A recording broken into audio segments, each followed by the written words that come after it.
Conducting helpful, positive, and effective communication is the main requirement of mutual understanding and peaceful coexistence between or among human beings and human societies. People who choose the way of conducting helpful and positive communication transfer their messages clearly to one another, and also they listen completely and clearly to the messages and answers of other people, and also they choose the way of conducting helpful communication instead of misunderstandings and conflicts. They practice more helpful and effective individuals' social and public lives. Actually, if we consider or if we assess the effectiveness of conducting helpful and effective communication among or between individuals and in different societies in different countries, clearly we can answer many questions regarding the effectiveness of conducting helpful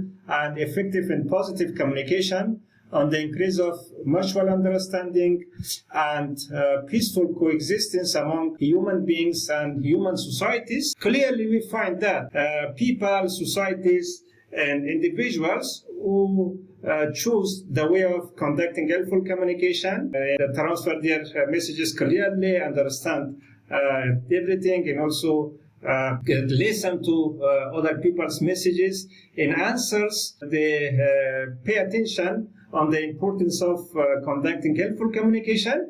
They practice more helpful and secure life in their individual, social, and professional life. Actually, those people who do not pay attention on the importance of human communication, different aspects of human communication, and they do not prefer to conduct helpful, positive, and effective communication with one another, and instead of that they choose the way of conflicts and also sending negative messages and challenging each other without any aim. Actually, they practice harmful, insecure, and more chaotic and problematic lives.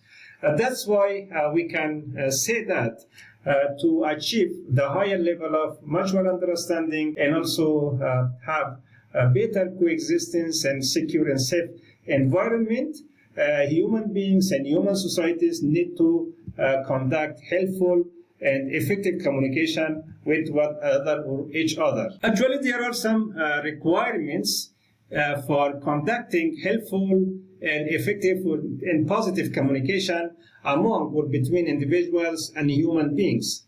The first condition or the first requirement is establishing communication with a clear purpose and good intentions.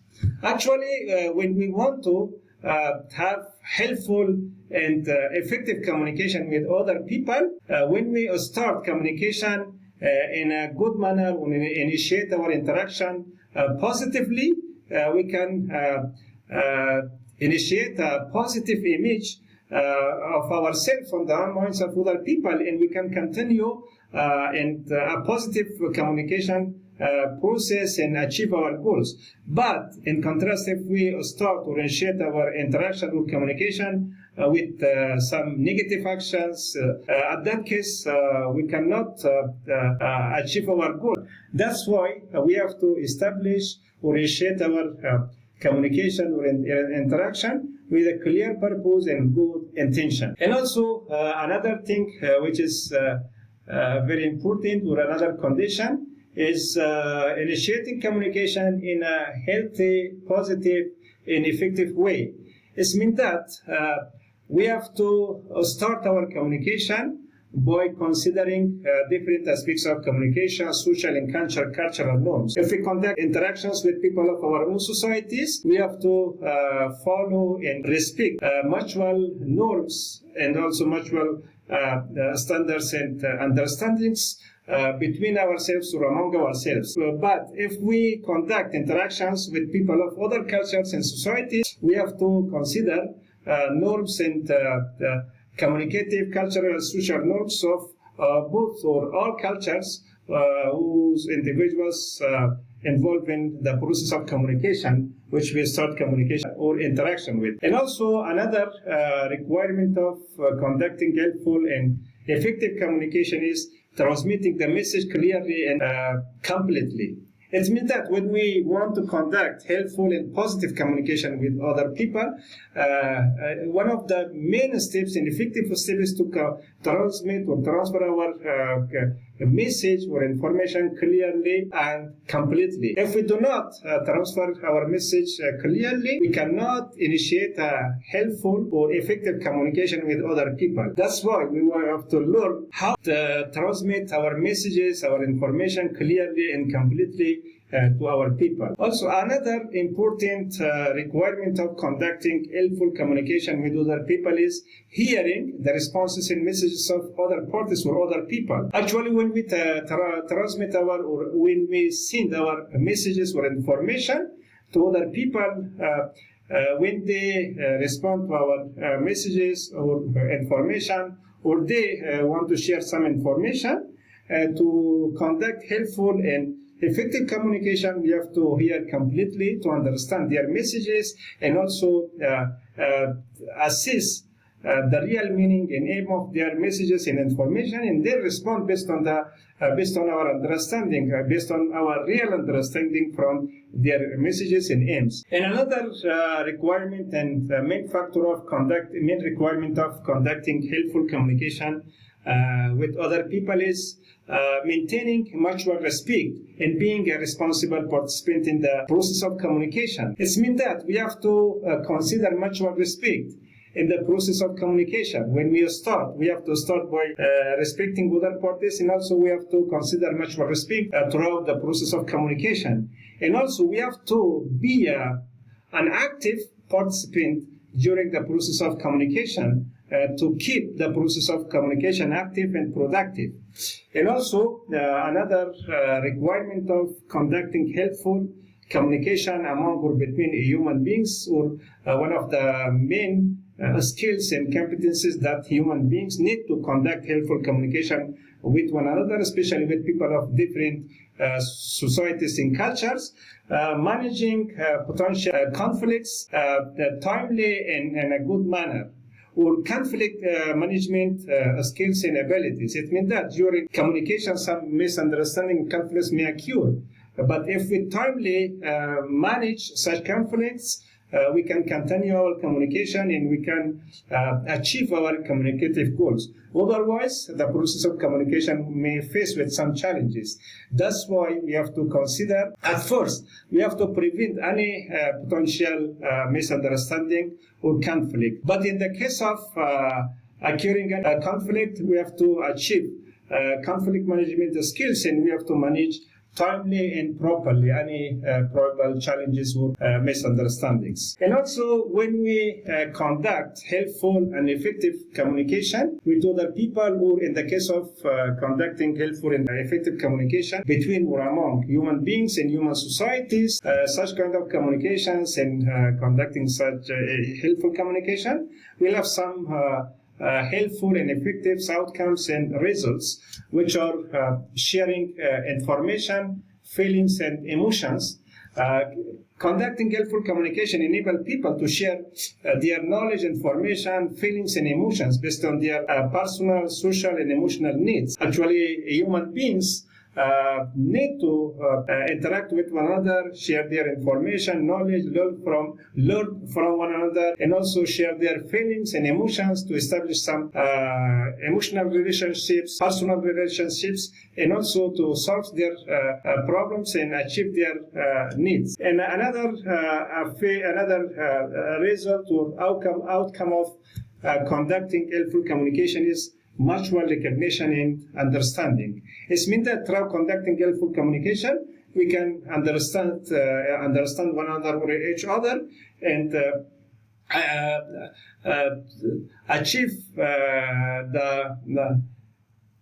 we can understand one another and also achieve the level of cognition to establish some relationships with one another. And another result or outcome is formation of human relationships. Actually, if we consider, almost all human relationships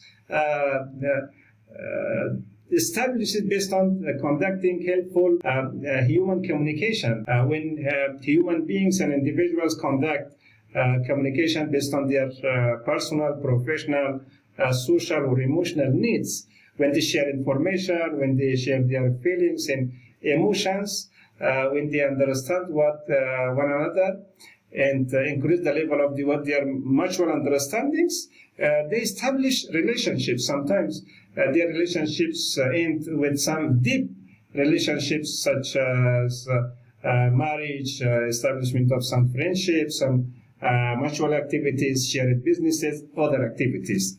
And also conducting helpful interactions among individuals and human beings enable them and providing opportunities for cooperation and fulfilling common obligations. It means that through conducting helpful communication, increasing mutual understanding, establishing relationships, human beings achieve some opportunities to cooperate based on their personal, environmental, social, and professional needs, and work together to achieve their common goals. And also conducting and continuation of helpful and positive communication among or between people, and increase of the level of mutual understanding among or between them, help them to establish peaceful coexistence, and also help them in the formation of a safe and secure environment. When people achieve a higher level of peaceful coexistence and a peaceful environment, they will increase the level of their personal, social, and public safety and well-being.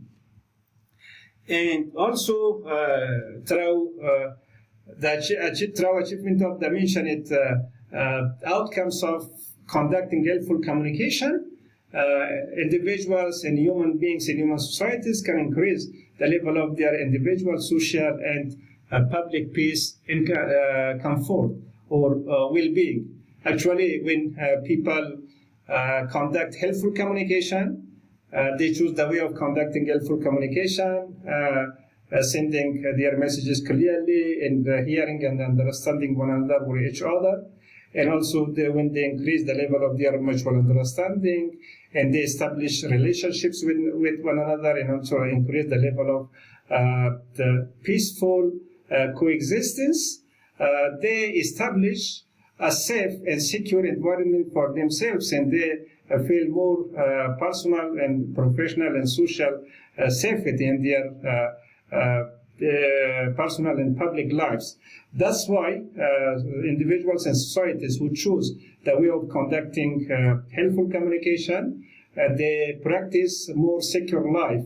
But in contrast, individuals, societies, and people who choose the way of conflicts and negative competitions and some negative actions and reactions, instead of conducting helpful communication, they mostly practice and experience chaotic and challenging lives. That's why to achieve our goals, to have better life, and to be safe in our environments, we have to choose the way of conducting helpful and effective communication with different people. Thank you.